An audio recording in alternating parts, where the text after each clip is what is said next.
Today, across the entire United States, we celebrate Respect Life Sunday. I think it's a pretty powerful meditation for us to think about the fact that the entire universe, everything around us in the visible world, in the planet Earth itself, with all of the oceans, all of the continents, was created for our sake, for the sake of sustaining human life. Human beings were not some sort of afterthought, like after God had created the animals and everything that fills the earth, he says, there's something missing. We'll throw human beings in there too. No, human beings are unique. And we hear in the book of Genesis that only human beings are created in the image and likeness of God. That God gives us life as a free gift, and only human beings are able to enter into a covenantal relationship with God. We need an intellect and a free will in order to know and to love God and to enter into a relationship with Him. And in the covenant, the Lord adopts us as His children, as His sons and daughters.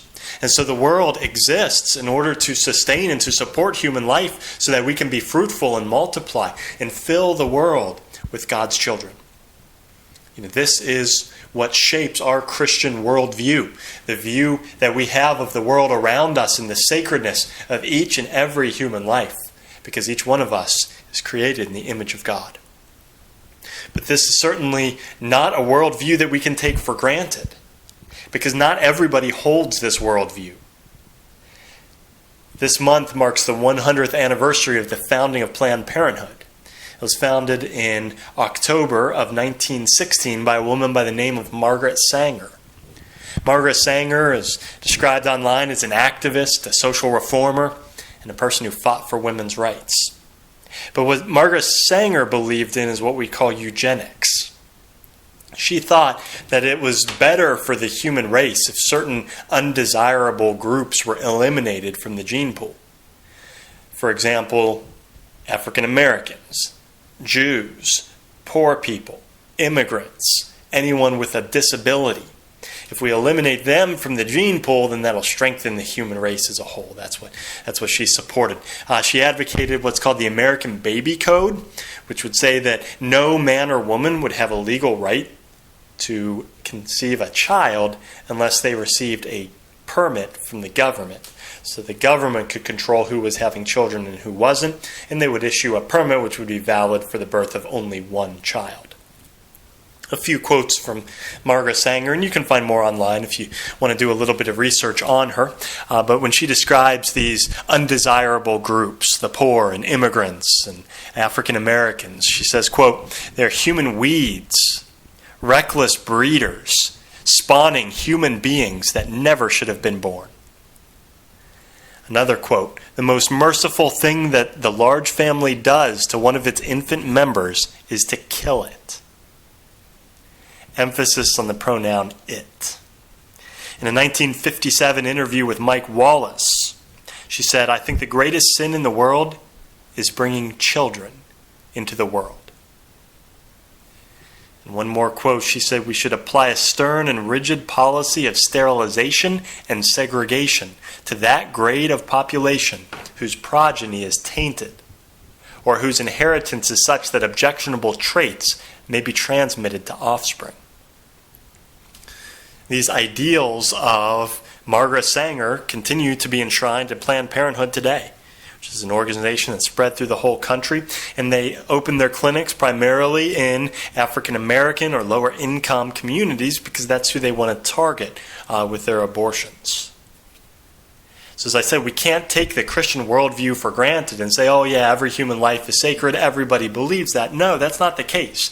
There are two very different worldviews that are prominent and competing against each other within our society. Pope St. John Paul II called these the culture of life and the culture of death. Our Christian message is a matter of life and death. Look at what happens and look at how far astray people can fall when they turn away from God and they don't recognize the plan that God has for the world. It ends up in this culture of death where innocent people are killed. The rallying cry of the movement that Margaret Sanger was a part of in our world today is the pro-choice movement. And it's part of the feminist movement. And I think it's important for us to distinguish between a positive and a healthy feminism and a destructive feminism. Because there's certainly a good form of feminism. What is it that helps women to flourish as human beings and to be the women that God has created them to be? So something like equal access to education. Yeah, that's certainly important and a good result of feminism, that women have access to a quality education. Or receiving equal pay for equal work. Absolutely. But there's a toxic strain of feminism that when it looks at some of the differences between men and women, one of those being motherhood, that it views that as something to be eliminated. That for the liberation of women, abortion and contraception are necessary. Well, that's an attack on motherhood. A healthy feminism will view the differences between men and women as something beautiful. And motherhood is a gift that is exclusively given to women. And it is a beautiful gift, and it is something sacred that should be cherished. Whereas the toxic strain of feminism would say we need to destroy that. But if you look at the lived experience of women, ask women who have had abortions whether they're proud of their action and whether they're happy and whether it's brought them peace. And what you'll find is it's brought deep wounds. It harms women deeply. And they live with the guilt of having an abortion for years and years. And we have ministries within the church like Rachel's Vineyard that are set up to help these women to process what's happened and to find healing, because it is something that's so painful and is so destructive. And time again, women have abortions not because they choose to have abortions, but because they feel they have no choice. And so an authentic feminism is going to look at what's truly good for a woman and support that, rather than trying to eliminate motherhood as something that is destructive and oppressive to women. This difference between the culture of life and the culture of death also finds its way heavily in our political world. Recently there have been the debates over whether to defund Planned Parenthood after it was demonstrated that they were violating various laws. And there were people in the government, politicians, who were supporting Planned Parenthood and were fighting for this organization. We also see it in the presidential election. Hillary Clinton, and you can find a YouTube video of her saying this. She said that she admires Margaret Sanger and her vision. I'll say that again. She admires Margaret Sanger and her vision. And the ironic thing is that Hillary Clinton gets the majority of her support from women. Why is it that women are supporting Hillary Clinton if Hillary Clinton is supporting something that is so painful and so destructive to women? Well, I think a lot of women have been deceived, and they've bought into a false view of feminism. Rather than seeing what God's plan is and recognizing the sacredness of motherhood and the beauty of that gift, they see that as something that they have to be liberated from. And so I think a lot of women have bought into this toxic view of feminism rather than upholding God's plan for women. So what can we do as we celebrate Respect Life Sunday? Well, first I think we need to recover an understanding of what God's plan is. What His plan is for the creation of the world, that it's to sustain human life, and the role that women play in that with the gift of motherhood. To recover the beauty of that and the understanding of the sacredness of every human life, since every human being is created in the image of God. So I think in today's second reading, St. Paul gives us some words of wisdom when he says, "Do not be ashamed of your testimony to the Lord."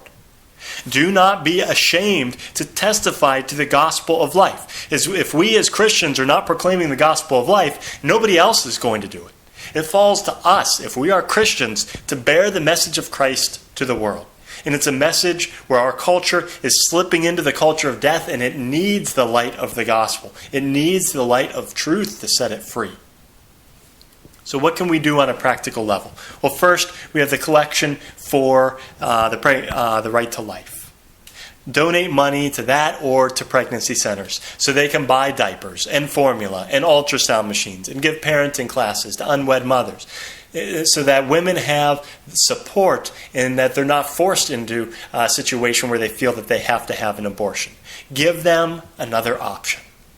So support the cause with your finances. Second, for our young men and women, be responsible in your moral behavior and live out chastity. No relations between a man and a woman outside of marriage.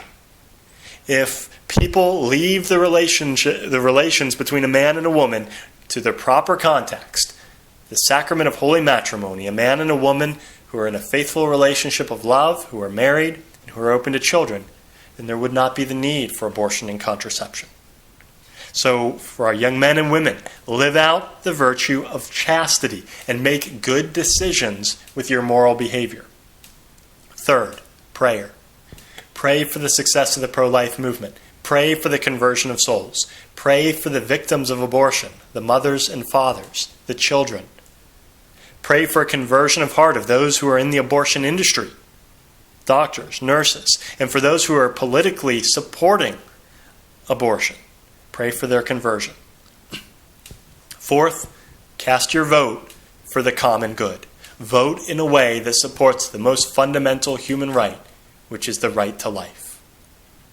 And finally, witness with your words and actions to the gospel of life. Some of you in the coming months and years will be in a situation where you might be talking to someone who is deciding whether to have an abortion or not.